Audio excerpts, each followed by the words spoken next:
when I met you. That's why you will discover in the course of my interactions, right? So what? What has been my interaction like with you? What's my interaction like? Cordial, personal. Cordial, personal. What again? Mentor. What again? Developmental. Developmental, corrective in nature, trying to share, no, this and this and that and that, and that's it.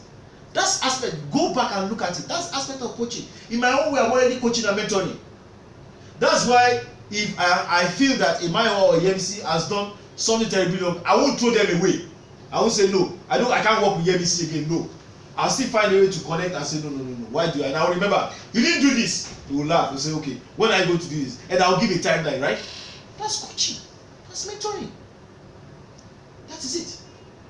The question that we need to ask ourselves: to what extent are we doing this? How many have we tried as much as possible to let us assume that okay, we have a very large center, our size is very small, because if we are talking about 400 people now and they are saying 100 to 1 trainer, how can I connect? This man is somehow, how can I connect with 100 trainers, 100 trainers and what? But let's have your model. Give me 10, 20 people that you know today you can pocket and say that, oh, this is the way I group these people. Can you identify that? Can you point that out to me? That's what I'm talking about. Can you? It's a challenge. And that is why we are where we are today. How many of us here, and I'm sure we have too, I've had agents that are allied to us, that are faiters, and those agents, when you get to feedback, when they look at you, they are ashamed. They don't want you to see them because of the efforts you put into them. Not they are ashamed that because they know you, that because of the effort, because of the connection, that I don't want this person to know. How many? Tell me. How many of us? Please, if you are not doing that, if that's not happening, then you are not connecting. Then you are not coaching and mentoring. What we are saying is that because of the peculiarity of our environment, this is an effective approach for us. Right? One of the effective approaches. We are not saying, the topic says the ideal approach. We are not saying this is the ideal. We are saying one of the approaches, right? Because we mentioned several ones that we do, but we are stressing on this because what? We either lack the basic understanding of it, or we are lazy, right, in trying as much as possible to do this. Because you will discover that if you do this a lot, it will make not all that time you are using in doing that your project or filters or whatever, it will reduce because you've already pocketed it. Imagine if you have 20 people out of the 100 for 4 people. That's 80 you've pocketed that won't have filters, that won't do anything bad. You have fantastic 80 agents already that you know that they know that, oh no, Kama must not hear, Eddie must not hear about this. You already have. That's coaching and mentoring. Please, I want you, and I'm using this medium to appeal to all of us, that it is important that we go to this. This is a deal, because the importance of those things in our lives today cannot be underestimated. As the other, we have coaches and mentors, two of us. That if we never had them, you won't be where we are today, right? So why are we being selfish? How can't you try as much as possible to ensure that what we transfer the privilege or the benefit to other people too?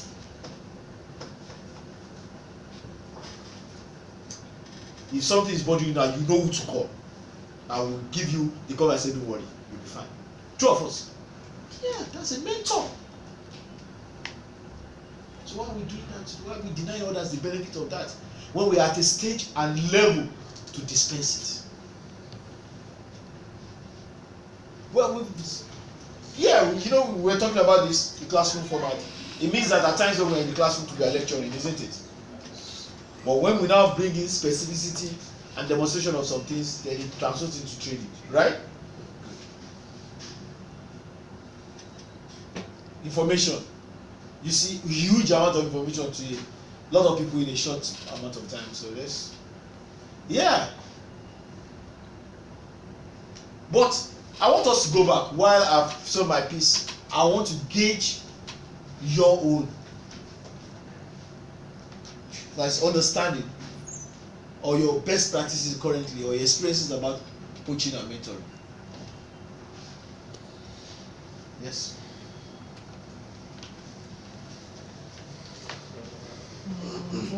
For me, one of the um, one of the main attributes why I actually joined the training team. I remember my interview.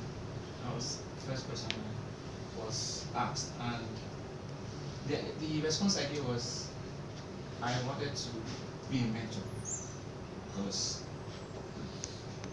my own trainer was actually a mentor to me, so I wanted to pass that. So that was the feedback I gave, and ever since, of course, we've been in training all along, bringing agents, and recall when I started in Babylon.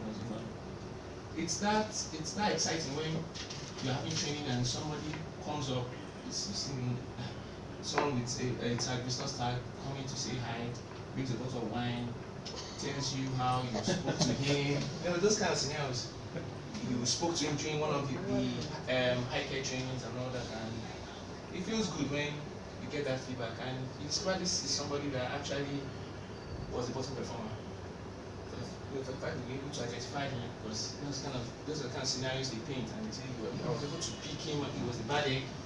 You pick him. You spoke to him. You pointed out the gaps, and you were able to influence him. And he tells stories. Just like I remember when you shared the experience downstairs when you were telling us, and situation went by, you get to class and your daughter and it seems who is the daughter's teacher, it's actually somebody that you taught, and you see that positive vibe. So for me, my experience as when it comes to this, especially coaching and mentoring, it's lovely when we use this method in training, and I'm using that a lot too.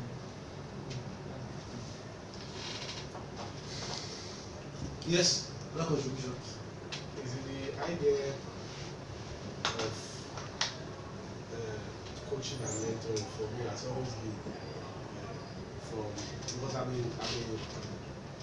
a football fan, and I use that very often because I see when coaches go through their training session, one of the things they do is to first identify every member's strength and try to complement somebody else's weakness with the other person's strength, and then find that and see how best they are able to rub it off. Now the coaches in football circle are not strong enough to participate. They are older than players, so strength-wise they don't have it. But experientially, because when doctor was talking about having knowledge of what the person you want to mentor or coach, and I said that two beautiful ways. One, the person must be able to have a deep academic knowledge. Two, experiential knowledge. It's one thing to have academic knowledge of customer service. You grow your online courses and everything, you know it. But that experiential part of it is also fundamental. Now, how do I, what would be my own best practice to me to be bringing in now attitude? Because we cannot isolate that.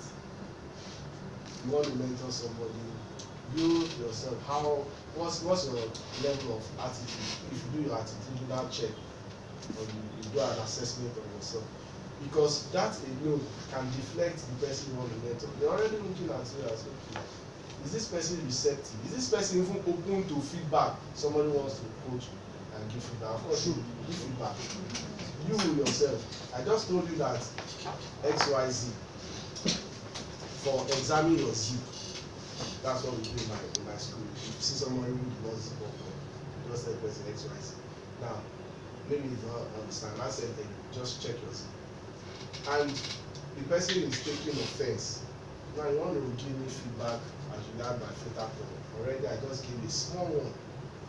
So it's important for us to, in a bid for us to mirror people, let's do an attitudinal check of ourselves. Are we receptive enough? Are we open to feedback? How much academic knowledge do we have? How much experiential? Somebody can be in call center for 5 years but doesn't have experiential knowledge. In terms of, like you said, time the person will put 5 years there, but 5 years, have you had up to 4 years of reflective learning in this 5 years of your working experience? So if you put all of this together, I think it will account for best part for me. That's the way I'm saying this. All right, let's move on.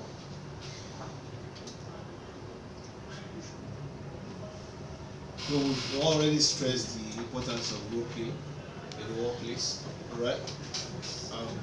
Where participants, what we do already, try as much as well to practicalize what is already been taught. Yeah, the issue of games. Yeah, this is one area I want to challenge all of us because there are different games that can provide. You know, I think it's all has to do with creativity. Try as much as possible to drive games. It's a challenge personally to me, which I try to try as much as possible to do. How can we create games to strengthen knowledge and effectiveness in class? This is our own approach. Then we talked about outdoor trainings, you know. And if you work with it, a kind of environment where we try as much as possible to maximize cost and things like that, you know, you can see that that is not on the card, but it's not as if we don't do it, okay? But it doesn't come as quickly as we think it should. Then clips and videos are some of the methodologies we use already. So I think it's very should be strengthened. But not just like what this is about. Somebody was playing those only clips and videos for long. It should be short, sharp, right? We should cover the subject matter. Cover the subject matter. Yes. Case study scenarios. Well, I think for some of our L&Ds, we try as much as possible to include case studies. It's important. Because the effect of case studies is to do what? It tries to bring in a kind of a practical illustration. What we're trying to stress there are the beauty of some of these things in the trainings, right? Okay. Then planned reading, you know. I think this is used in some, depending on the kind of effects you want to engage in the training. I could recall one of the in my days in Globacom, one of our first module in customer service is a letter from the customer. I'll share with you, okay, read this letter. You read letters from the customer. You see plan reading. You read the letter out. So from there, you start feeling the effectiveness or the requirements of what? Of the customer. You know, plan reading. And some other scenarios, you know, those are some of the things I think we can use in our trainings as we engage, for example, this year on some of our learning and development trainings. We can do some things like this. There are a lot of, when we do some of our L&Ds here, those days with Mayo and ET, there are a lot of L&Ds that the assessments, the classwork, the plannings are created by us, right? We look at some scenarios around, we try to create that. There are times we listen to calls, right, and try to rewrite those things out, and also these are things that we can effectively utilize. So then, what is the ideal approach? We mentioned all these approaches. The question I want to ask is for our training, can we just use just one of them? Can we actually just one approach and use? No. No. Yes. Yes. We cannot. No, we cannot. We cannot. Yeah. Can we? Is it not possible? Yeah. What if I decide to just do lectures? Is it not possible? Or I can decide to use clips and videos. It's not possible. It's It's possible. possible. I can not just coach and mentor. But It's not end up possible. like, It's not like what MC is saying.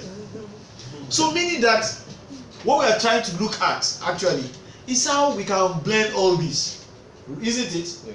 And for me, this everything we're talking about is what Hadid has. These 4 quadrants talk so much about how a training should be approached. Meaning that we cannot discard all that we'll be talking about. Those things are part and parcel of what we need to do. But basically, we only need to follow this particular model. Harding starts with analysis, design, development and implementation, and finally what? Evaluation. And what are we talking about here when we talk about analysis? Which I think we'll be talking extensively about later on, where we will be looking at training needs identification and training needs assessment. You see, the basic foundation for any training, the major approach to any learning has to be what? A proper identification and analysis of the training. If there is no proper drill down, a proper RCA of that training, then you will not be able to achieve your objective on the long run or a proper learning outcome. The Chinese will say, "Òun fẹ́ tẹ́lẹ̀, òun palapalapa." Yes, that's what the Chinese will say. It's the Chinese. Don't worry, one of these days Mr. Kawa will translate that for you from the Chinese. Yeah, I guess we are all Chinese. Yeah, no, they are not Chinese. You understand? Yeah. Okay, they are all part of the Chinese kingdom. We are all Chinese. Okay, good. So what are we trying to say that? First of all, for you to approach any training at all, you need to start with the analysis, right? Client assessment, research feasibility rather, and cost formulation. So in our environment, I want to ask, when we're talking about clearness assessment, what are the ingredients that we use? What are the basic ingredients we use for clearness assessment in our environment? Basic ingredients that we use for clearness assessment in our environment. What are the basic ingredients that we use?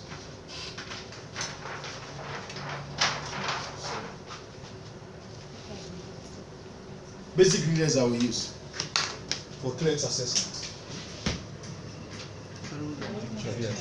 What? Deep check. What? Deep check. Deep check.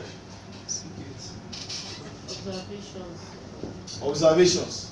What kind of observations? You just sit down, put the person and be looking. Flow. You can observe well quality reports. Quality report, fantastic. VSC. What? VOA. What? No, no. PKT. PKT. PKT. No, no, no. You're looking at What else again? Yes, reports. MPS reports. Compliance. Compliance reports.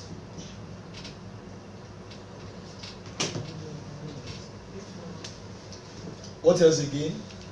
Organization vision. Eh? Vision of the organization and the particular thing.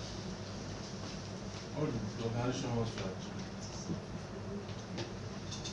What else again? Q test. Q test. What else again? The aim of trying as much as possible to stress this is the importance of the intelligence that we get. Those reports we get are very important, crucial to us. I'm telling you. That's the aim. That's the objective. The importance of it. Because if I ask now, I will be truthful. Mr. Balaka, when was the last quality report shared from your center? When was the last quality report shared? Should have been shared by now, but the last one I When was the last one shared? yesterday. The last one was shared yesterday. What time yesterday? 8 to 9. So that was shared. Was it a daily report or a weekly report? Was a daily report. So what's the current score of the center? 82, as at yesterday, 82.1. 82.1. How many fatals? I didn't look at that. You didn't look at that. How many teams in that particular report are you covering?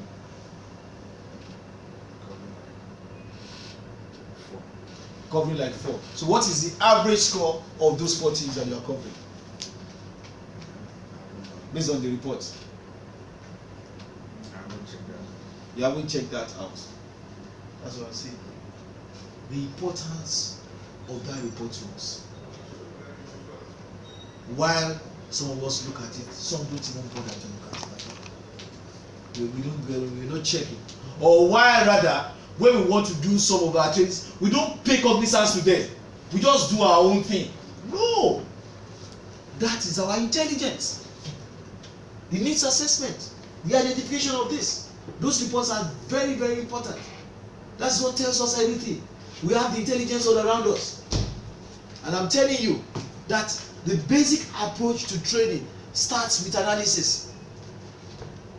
It's important. That is it. The analysis, the assessment, the identification, what it's all about. Then we move on to what? The visibility of it. Is it visible? Just like we were talking about yesterday, I was talking about the boys trading. Right? What was the thing I said about the boys trading? You can recall. I mentioned something which is specific. Aside. That what?